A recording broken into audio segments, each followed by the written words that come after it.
tavrımız var. Mən tanımayanlar üçün deyim ki, bir müddət hərbi xidmətdə olmuşam. Hərbi xidmətdə qələmi süngü ilə əvəzlənmişdi də, onda yaza bilməmişik. Səngərdə oturmuşuq, yazdıqlarımız da qalıb xatirə dəftərlərimizdə. Sonra qayıdandan sonra fikirləşmişəm ki, 20 yaşımda necə boğub getmişəm ələvi hisslərimizə, o 20 yaşından başlayaraq sürətlə və çoxlar da mənə deyir ki, qaça-qaça gəlirsən ki, gəlib 55 yaşına, 60 yaşına çatdırasan. İndi Əli Yusif son vaxtlar mənim diqqətimi ona görə çəkib ki, doğrudan da Əli Yusif məndən də möhkəm qaçır, təngə nəfəsli eləyir.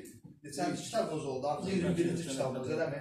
Və həm də birdən fərqli olaraq Əli Yusif öz potensialını iki yerə bölüb. Həm poeziyada, həm nəsrdə, bərabər şəkildə. Gəlin Əli Yusifi almışlayaq da onu dinləyək. Buyurun Əli Yusif. Salamlayırım ben qələm dostlarımı, çox sağ olun, əmrəli. Bu günləri təhsilçi xanımızı, baş efektörümüzdən təbrik edirəm. Arzu edirəm ki, sizin başladığınız çətin yol, inşallah biz yaraların köməyi ilə, mən təkrar birinci ildən qəzetdə işləmişəm, uzun illərdə jurnalarda çalışmışam, yəni çox çətindir. Onun üçün də bu çətin yolda qarışıqsa olaraq, arzu edirəm ki, siz bütün niyyətiniz inşallah qədim olsun.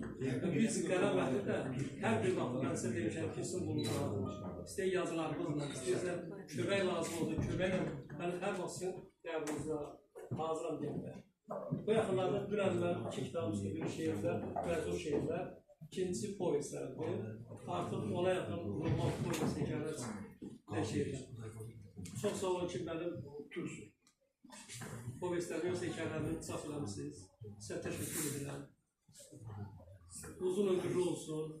Öyle olsun ki, növbəti sayılanın böyük bir təmrəylə qeyd edək. Xarib bülbülün vətənində şurada inşallah. Və sizə can sağlıqdır. Əgər can sağlıqsa, bizim bütün arzularımız həyata keçəcək. Təşəkkür edirəm. Sağ olun. Çox sağ olun.